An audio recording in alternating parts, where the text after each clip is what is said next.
Hello, everyone. I am Crista Cowan here for another episode of the Barefoot Genealogist. This is episode 9 in our series called Between the Leaves, where I invite colleagues here at Ancestry to talk about what they do here at Ancestry and how what they do helps inform your family history. So joining me today is one of our story producers, Lisa Elzy.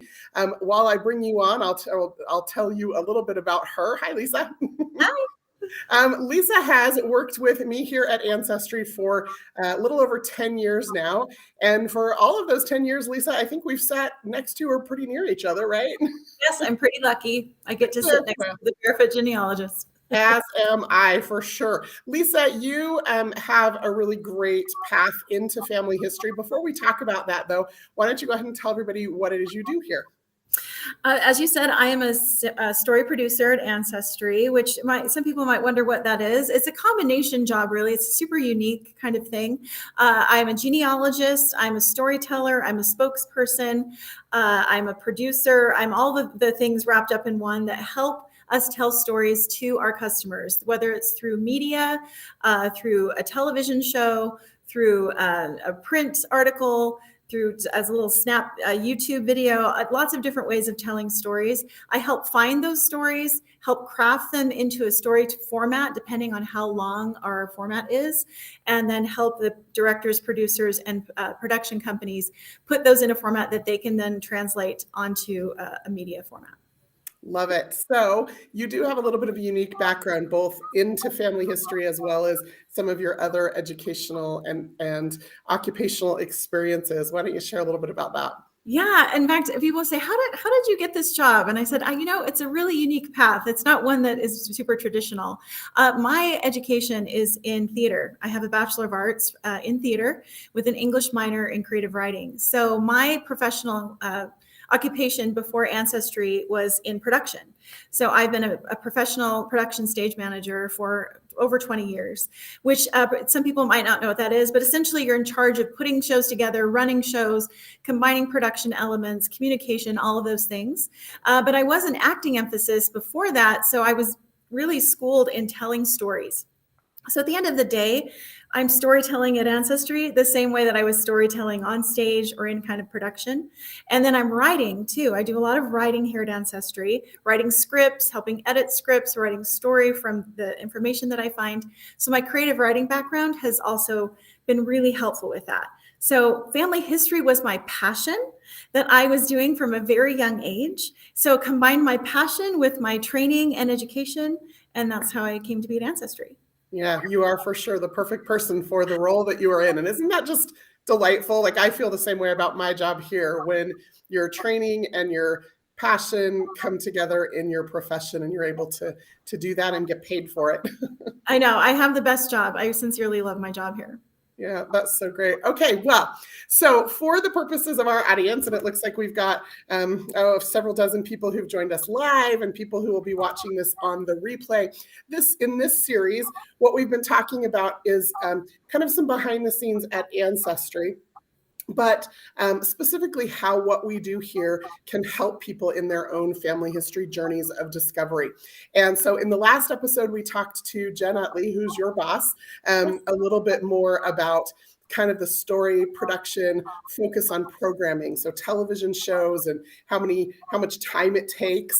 And there were some really interesting questions that came out of my discussion with Jen from some of our viewers. And so I thought I would ask you 3 of those questions today. You ready?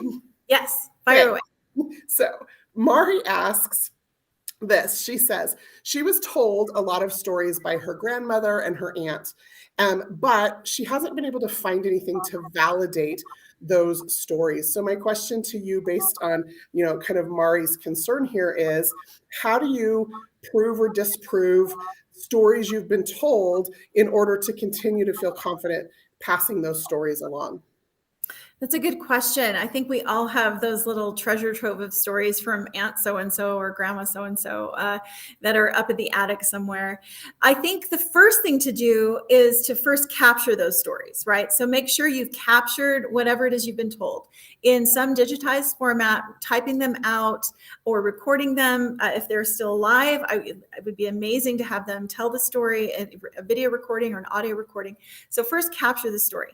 Then I would break down what the elements are of the story that perhaps you could find records for that. Maybe a newspaper article, or what year did something happen? What were the events contextually around it happening in history at the time of the story? So just start to break it down a little bit. Here, the unfortunate truth is that you may never prove a personal story. It's kind of when people ask, well, wait, why did someone move? And why did my ancestor move? You may never know the real reason why they moved, but you can find out the information around them at the time. So that might give you some possibilities, but it may never actually prove the actual story they've told to you. So don't go in with the notion of, I need to prove every single point of the story. Go in with wanting to fill out the story with more information. And then maybe the story, the proof that you're looking for or something, will fall from user-generated content that has been uploaded to a tree, or a photo, or that newspaper article that you happen to find. Just the other day, I found a newspaper article talking about someone's grandmother's bridal shower, and how they played bunco at the bridal shower and played bingo at the bridal shower. And she was so excited because she's like, oh my gosh, my grandma loves playing games. And this is when she's only 19 years old, getting married. And I love that grandma loved playing games at age 19 and had carried it through her entire life, so much so that her grandchildren knew that would have been grandma's bridal shower. So I think there's a lot of treasures to be found in records. So go in with capturing first, finding out those points in the story that you can then go find records for. Yeah. And then, like what you said, sometimes in that process of looking for the evidence for the original story, you may discover entirely new stories or new information that adds context to the lives of the people you're researching. For sure. And I've had moments where I've been told a story and I go in to find something and I found something totally different. But then I go, oh, that's why they thought it was this, because they took this and spun it over the years and it turned into something else. So even that's amazing, because then you can kind of unravel things and see where it all came from. It's like walking back through a game of telephone, right? Totally. I love it. Okay. Question number 2 and 3 are closely related. So I'm going to ask both questions and then you just kind of share how you navigate this. So Sean asks, how do I tell a story without including all of the backstory that I feel like people need to know in order to understand the story? And then Kathy asks, how do I add enough details to enhance the storytelling without overloading the person that I'm trying to share with too many details? So you've got somebody who needs to strip some things out and somebody who wants to add stuff, but how much is too much or enough, I guess, is kind of the essence of both of those questions. Yes, I love that, because I think if there are genealogists watching, which I know there are, I think sometimes people are like, oh, don't talk to them. They're gonna tell you all the things in all the time. And I've been guilty of that. So I think the biggest thing, if you're talking about my job, what I do, we first have to look at how much time do we have to tell the story. That's the very first thing we have to know. We've done things that are 60-second, 30-second commercials. We've done 1.5 minute YouTube videos, 4-minute YouTube videos, all the way to a long 45, 50-minute format to a short film. So it really depends on how long do you have. I would say if you're trying to tell stories to your family, you don't have long. You're not having the 45-minute. You have way less time than you think you have, probably. Yes, you do. I have teenagers. I have way less time. So I think you need to think in terms of headlines. Think about those newsies that were back in the day on the corner trying to sell the newspaper. They had to give you a headline that was a hook, right? They had to give you a hook, and you need to know your audience. So that's the most important thing, is understanding who your audience is. If you're telling a story to a grandparent or your parents, it's probably different than telling your teenage son or niece or nephew, right? So know your audience, find a hook and a headline that will get them interested in the story.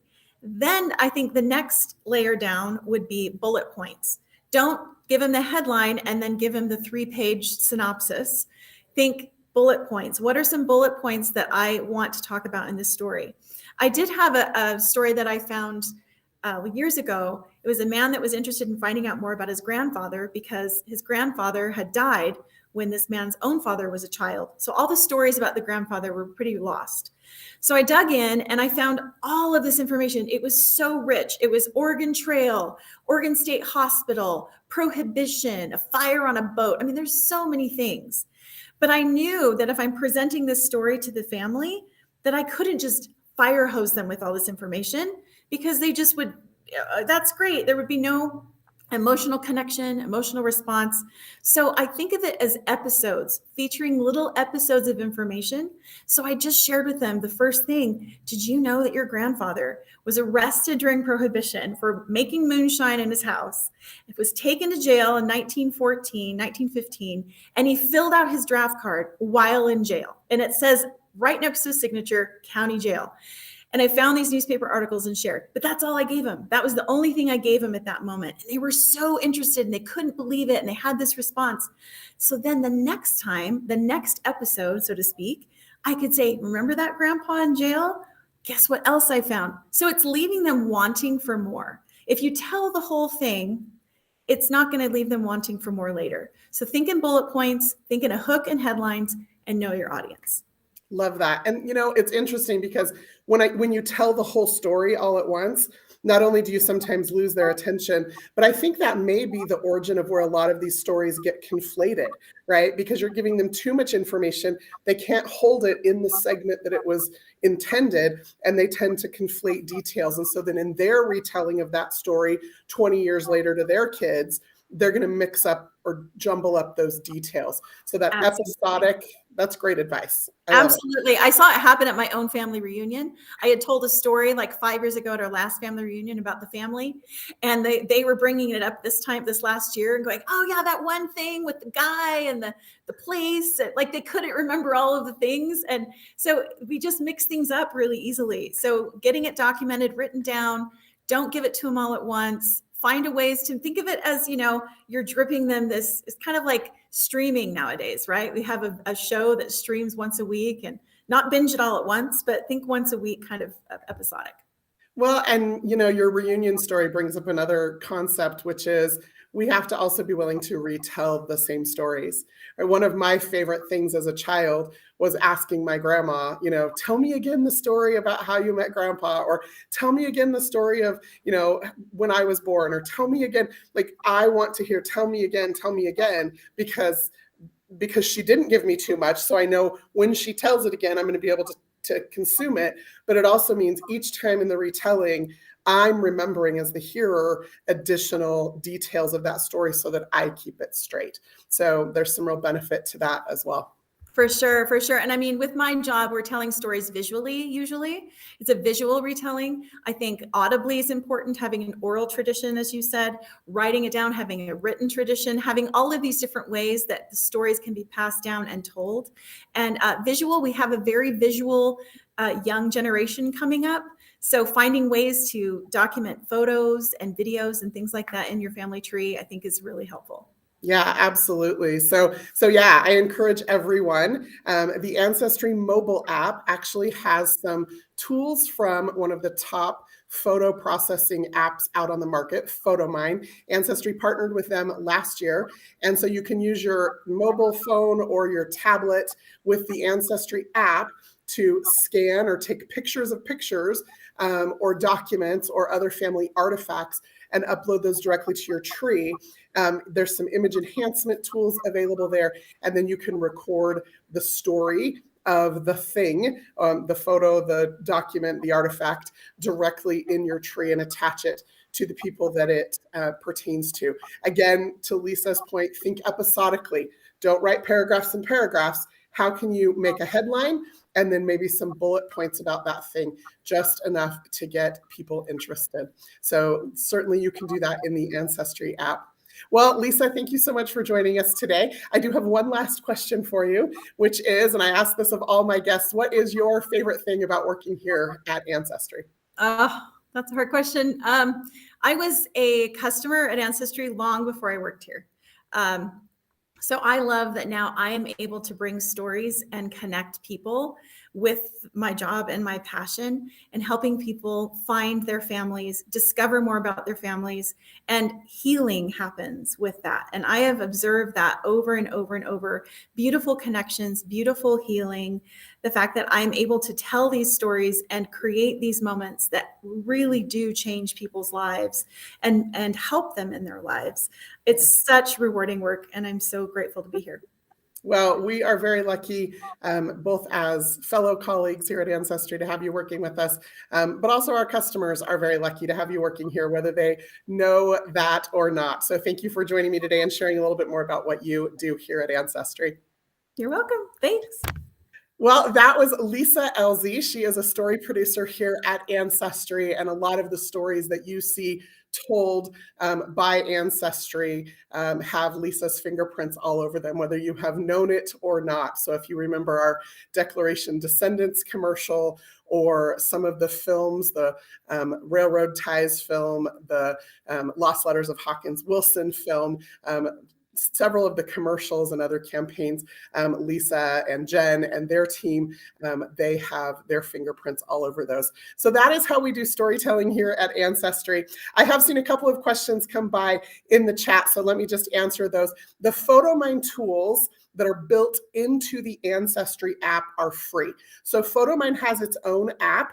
If you use that, there is a fee for that. But Ancestry has partnered with PhotoMine to put their tools into the Ancestry app directly. So if you go into the Ancestry app, which is free, you can access your tree there, and then you can use the gallery features to upload photos, and the PhotoMine tools are available there. So hopefully that answers that question.